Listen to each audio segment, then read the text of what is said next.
Hey, what's going on, guys, and welcome back to another video. Hope you guys are having a wonderful day so far. Hope you guys have been staying safe. So we have a lot of information on the table for you guys today because we are monitoring a severe weather event here for today as well as Friday, and we are expecting a lot of heavy impacts. Now, guys, if you are new to the channel, do me a favor, consider hitting that subscribe button. You guys will stay up to date on the latest weather information and everything in regard to that. Now, guys, before we go ahead and get on into the video, I want to go ahead and say a special thank you to these people here. They have helped donate to our channel and helped us out so much. So special thanks goes to these people. Now, if you guys would like to support the channel and help us keep up with equipment and everything like that, you guys can check out the first link in the description. Be greatly appreciated, guys. And you might just see your name pop up here for next video. But anyways, guys, without further ado, let's go ahead and get on into it. Alrighty, guys, so we're taking a look here at the radar view in regard to what is currently kicking off here across the country. Now, we do have a cold front that's moving its way through the region here, as you can obviously see here.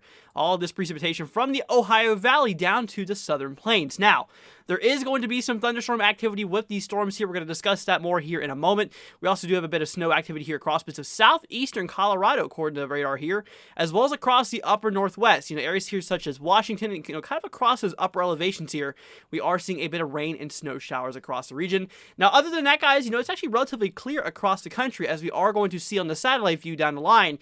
And overall, it's a pretty nice day for a lot, but we need to expect those thunderstorms moving through. And like I said, a few could be severe.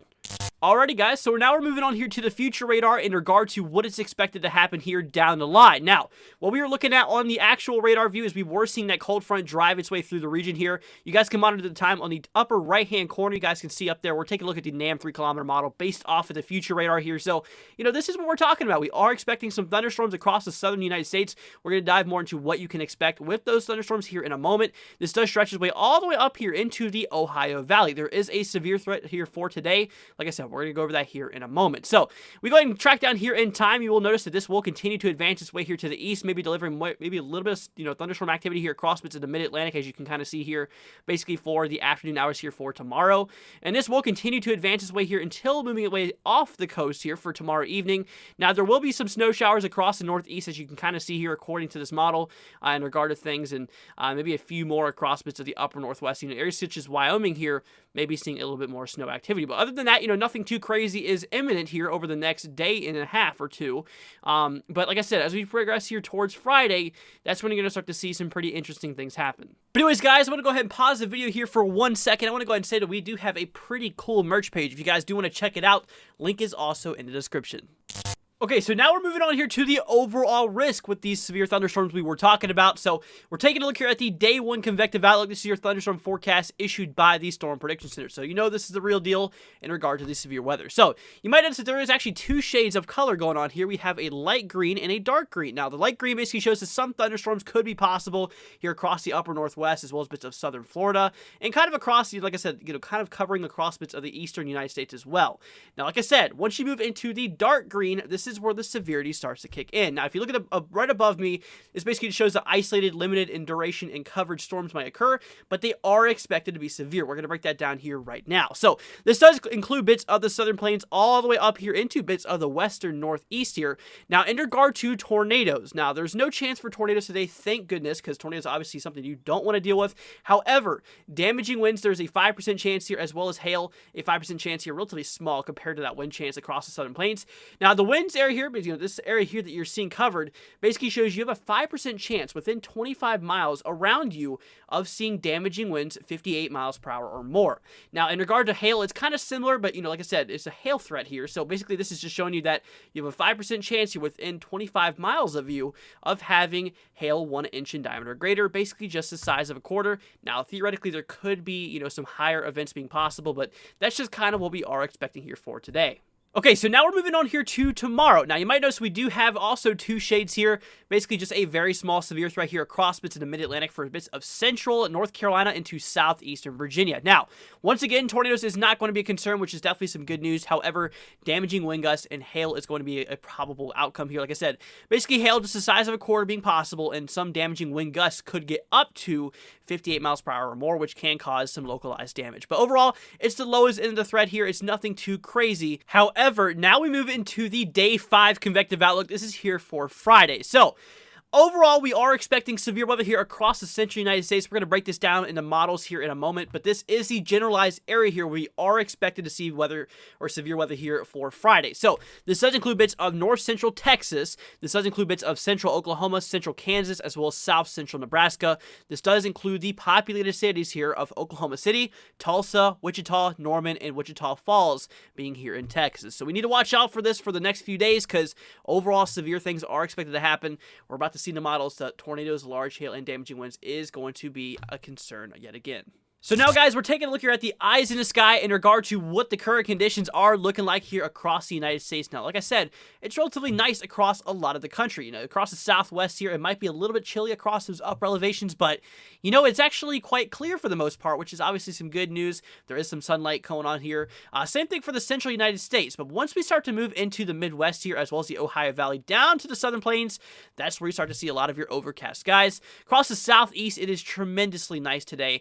We are seeing a lot of that warm air move its way up here to the north. That's just basically how these systems work, is they gather all the warm air from the south and all the cold air from the north, and basically we're seeing a lot of warm temperatures here across the southeast, which is actually leading to some clear skies as well, maybe some cumulus, maybe some fair skies here closer towards the front, but other than that, it's relatively a beautiful day here for today.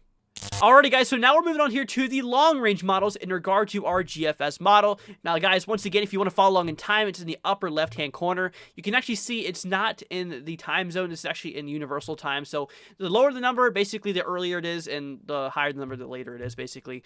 Like 04Z, I believe, is equivalent to 12 o'clock in the morning on Eastern time. But anyways, that's besides the point. So we're just going to be looking mostly at the dates here so you guys can kind of follow along. So we go ahead and track down here in time. We continue to see this cold front move its way through the region. Now watch what happens here. You might see this little bit of a bit of a comma kind of shape going on right here. You can kind of see how it kind of moves in like this. So basically what this is an area of low pressure that's kicking up more warm air here from this, from the Gulf of Mexico, fueling those muggy conditions that you usually see before these cells. Is because we get all this warm air pulling up because these things rotate counterclockwise. It's basically just stirring up the whole atmosphere, and then that cold air comes diving back down on the back end of the side here. So this is how these systems work. That interaction between your cold and warm air does kick off here. So this is for May 1st. We're obviously going to track that here a little bit further, kind of around here for Friday, because that's where the worst is expected as of now. Now this could be a multi-day event, as what we were looking at here yesterday. So I tell you what, let's go and take a look here at the overall instability in the atmosphere here. Now, we're looking for values here really over 500 to produce any severe weather. Think of it as simple as your gas tank in your car. If you don't have much fuel, you're not going to get that far. Now, if you have a lot of fuel, then you're probably going to be pretty set. So, in regard to that, like I said, anything over 500 is what usually produces severe weather, but anything over 1,000 is the Goldilocks zone. I mean, really anything above that is kind of crazy. That's a little bit overkill. But what we're seeing here is we have a lot of energy here. We've been looking at this in yesterday's live stream here.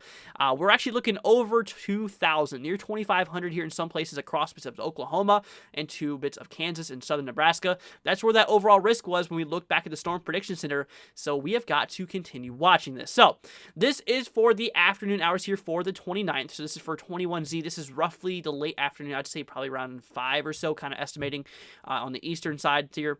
Now just subtract an hour for central time, but we go ahead and track down here a little bit more. You can obviously see that, there is some more instability that does kick off here across bits of the southern plains here for bits of Texas, for bits of the 30th. So like I said, I do expect this to continue into the 30th because there is overall a lot of energy in the atmosphere, which is needed for thunderstorms to fire off here. So I tell you what, we're going to go ahead and grab a sounding here across Oklahoma City. Now, what you guys are about to see is something kind of sketch, but honestly, I don't expect you guys to read this. I'm just going to take a quick little view at the sounding here and just see what it says. So overall, there is a turning wind shear profile. So here's the surface of the atmosphere around here on the ground. Obviously, it's pretty nice to be here on the ground. Obviously, you go up higher here, around 15 kilometers. You can kind of see the height here, basically looking at the side view. So we have our wind starting off to the north. So all that warm air is blowing from the Gulf of Mexico to the north. Now, as we go up in the atmosphere, you see these little barbs here change and point to the east. So we are seeing that turning motion as you go up in the atmosphere, which if any thunderstorm decides to develop, it could get some rotation kicking off with it. So tornado can obviously be a concern here. So that's kind of what we are looking at. Overall instability here is 2,800, which is well overkill. That's way more energy than's actually needed for thunderstorms and overall, severe weather to kick off here. Decay value here, I don't expect you guys to know what this means, but this is showing me that, damaging winds in excess of 70 miles per hour could be possible honestly probably even higher, above 80 miles per hour being possible. I'm just kind of calling it safe because this is, this can theoretically still change, in favor or not in favor, because it's still a few days out, so the models aren't perfect right now, but we'll continue watching this. A lot of moisture here at the surface. We're talking mid-60s dew points. This is absolutely amazing, and we are having very, very dry mid-levels here. You can kind of see, the green basically showing your dew point at a certain level, and the red showing your outside temperature. The farther these two are apart indicates how dry it is. So, overall, pretty dry atmosphere is in play here for the 29th. So we have got to continue watching this, you guys. This is going to be a pretty bad event. Alright, so guys, now we're moving on here to the final segment for today's video. Now, I want to go ahead and say, if you guys did enjoy it, make sure you leave a thumbs up, and don't forget to hit that subscribe button, guys. It'll be greatly appreciated. It'll show me that you guys did enjoy the video, so I really do appreciate all your support. So, we're taking a look at the National Weather Service hazards in regard to what is currently kicking off here across the country. Now, we have a lot of freeze warnings in effect here across bits of northern Missouri, northeastern Kansas, here bits of, bits of Iowa, as well as the central and northern portion here of Illinois. This is basically showing us that we are expecting freezing conditions across these areas here, either tonight, or I think it's actually for tonight here. Now, basically, the reason we are issuing this is because we are now in the growing season. The agriculture season is now beginning, because we're starting to get that warm temperatures, and obviously things are starting to grow now. So they're just issuing that because, obviously this could impact plants here. Now, across bits of northwestern Minnesota, as well as the eastern side of North Dakota, we do have some flood warnings that are in effect here across the light green. Same thing for, kind of spatchy or patchy here across bits of the southeast. Basically just showing you that we are expecting flooding to ongo across these areas here. Now, we do have a flash flood warning. It's very, very hard to see, but it's across the northwestern side here of Mississippi. And other than that, it's relatively clear. We do have a few wind advisories here, kind of around where the flooding is expected. But other than that, there's really not that many warnings out, which is actually kind of surprising. But like I said, don't expect it to last for long. Anyways, guys, that's going to go ahead and wrap up the video here for today. I hope you guys did enjoy it. So, hope you guys take care. Hope you guys have a wonderful rest of your day. If you have any questions, feel free to throw them down in the comments, and I will be sure to answer all of your guys' questions. But anyways, guys, thank you all so much for watching today. Like I said, if you guys did enjoy it, hit that subscribe button, as well as leave a like. It'd be greatly appreciated. You guys rock. We'll be live at 8 o'clock Eastern Time, so I hope to see you guys there. Anyways, y'all, take care, and I'll catch you guys here in the next one.